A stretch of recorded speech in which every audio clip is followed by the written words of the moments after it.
திருச்சிற்றம்பலம். தென்னாடு உடைய சிவனே போற்றி, எந்நாட்டவர்க்கும் இறைவா போற்றி.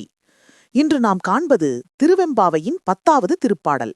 இது ஒரு அற்புதமான திருப்புமுனை. இதுவரை உறங்கும் தோழியை எழுப்பிய பெண்கள் இப்போது திருக்கோயிலுக்கு தொண்டு செய்யும் பத்தினி பெண்களை, அதாவது தொண்டர்களை கண்டு வணங்கி அவர்களிடம் இறைவனைப் பற்றி விசாரிக்கும் பாடல் இது. இறைவன் என்பவன் யார்? அவன் எங்கே இருக்கிறான்? அவனுக்கு என்ன பெயர்? என்று அடுக்கடுக்கான கேள்விகளை முன்வைக்கும் மனோன்மணி சக்தி வடிவமான பாடல் இது. வாருங்கள், மாணிக்கவாசகர் காட்டும் அந்த பரம்பொருளின் பிரம்மாண்டத்தை தரிசிப்போம். பாதாளம் ஏழினி கீழ்ச்சொற்கழிவு பாதமலர் போதார் புனைமுடியும் எல்லா பொருள் முடிவே. பேதையொருபால் திருமேனி ஒன்றல்லன் வேத முதல் விண்ணோரும் மண்ணும் துதித்தாலும் ஓத உலவா ஒரு தோழன் தொண்டருளன் கோதில் குலத்தரன் தன் கோயில் பினாப்பிள்ளைகள் ஏதவன் ஊர் ஏதவன் பேர் ஆருற்றார் ஆரயலார் ஏதவனைப் பாடும் பரிசேலோர் எம்பாவாய்.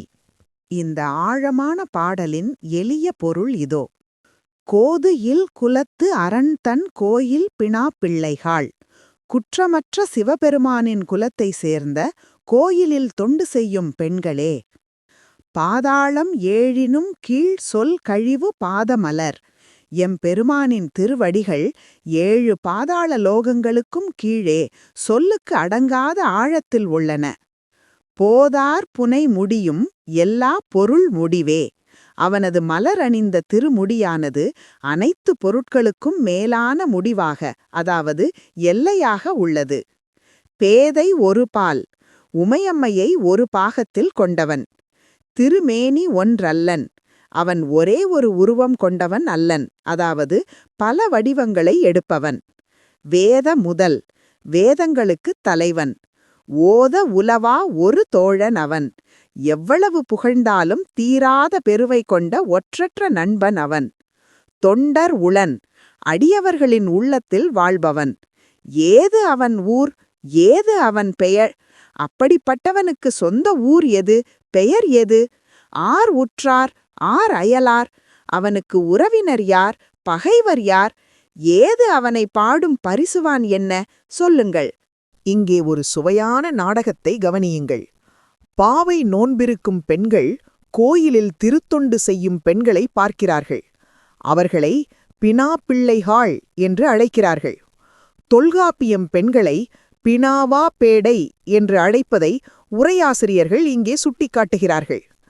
நாங்கள் இப்போதுதான் பக்தியை தொடங்குகிறோம், ஆனால் நீங்களோ இறைவனின் கோயிலிலேயே வாழும் பாக்கியம் பெற்றவர்கள். உங்களுக்கு அவனை பற்றி எல்லாம் தெரிந்திருக்குமல்லவா, சொல்லுங்கள் என்று உரிமையோடு கேட்பது போல இப்பாடல் அமைந்துள்ளது. இதில் 2 மாபெரும் தத்துவங்களை மணிவாசகர் இணைக்கிறார். ஒன்று, இறைவனின் விஸ்வரூபம், அதாவது பாதாளம் ஏழினும் கீழ் என்று தொடங்குகிறார். அதாவது இறைவன் வாக்குக்கும் மனதுக்கும் எட்டாதவன், சொற்கழிவு. உலகம் 7 என்று சொன்னால் அவன் அதற்கு அப்பால் இருக்கிறான். இது அவனது கடந்து நிற்கும் நிலை. அப்படிப்பட்ட பிரம்மாண்டமானவன் தொண்டர் உளன் என்கிறார். அதாவது அடியவர்கள் கூப்பிட்ட குரலுக்கு ஓடிவரும் எளியவன். மிக முக்கியமாக ஓத உலவா ஒரு தோழன் என்ற வரி. இறைவனை தந்தையாக, தாயாக, குருவாக பார்த்த பக்தி உலகில் அவனை நண்பனாக, சக்கிய பாவமாக பார்க்கும் உன்னதம் இது. சுந்தரமூர்த்தி சுவாமிகள் இறைவனை தோழனாக கொண்டது போல இவனும் நம் கவலைகளை பகிர்ந்து கொள்ளும் உற்ற நண்பன். உரையாசிரியர்கள் இங்கே மிகச் சிறந்த மேற்கோள்களை காட்டுகிறார்கள். இறைவன் ஏன் பல உருவங்களை எடுக்க வேண்டும்? திருமேனி ஒன்றல்லன் என்று ஏன் சொல்ல வேண்டும்? சிவஞான சித்தியார் அழகுற சொல்கிறது. உருமேனி தரித்துக் கொண்டது என்று ஊழ்வெய்யோன், அதாவது காந்தம் இரும்பை ஈர்ப்பது போல இறைவன் உயிர்களை ஈர்க்கவே பல வடிவங்களை எடுக்கிறான். அது அவனது கருணை. அதேபோல் அவன் ஊரேது, பேரேது என்ற கேள்விக்கு மணிவாசகரே திருவாசகத்தின் மற்றொரு இடத்தில் பதில் சொல்கிறார். ஒரு நாமம் ஓருருவம் ஒன்றுமில்லார்க்கு 1000 திருநாமம் பாடி நாம் தெல்லேனம் கொட்டாமோ? அவனுக்கு ஒரு குறிப்பிட்ட ஊரோ பெயரோ இல்லை. ஏன் தெரியுமா? எல்லா ஊரும் அவன் ஊரே, எல்லா பெயரும் அவன் பெயரே. இப்பாடல் நமக்கு சொல்லும் செய்தி இதுதான். இறைவனை ஆராய்ச்சினால் மட்டும் கண்டறிய முடியாது. அவன் ஊரேது பேரேது என்று தர்க்கரீதியாக தேடினால் விடை கிடைக்காது. ஆனால் அவனை நண்பனாக அன்பனாக நினைத்து உள்ளத்தில் குடியமர்த்தினால் அவன் நமக்கு வசப்படுவான். இறைவன் என்பவன் வானத்தில் எங்கேயோ இருப்பவன் அல்ல, அவன் தொண்டர் உள்ளத்தில் இருப்பவன். அத்தகைய இறைவனை போற்றி பணிவதே நம் வாழ்வின் பயன். இத்தகைய ஆழமான சிந்தனைகளோடு அடுத்த பாடலில் எம்பிரானின் திருக்குளத்தில் பாய்ந்து ஆடுவதைப் பற்றி பார்ப்போம். திருச்சிற்றம்பலம்.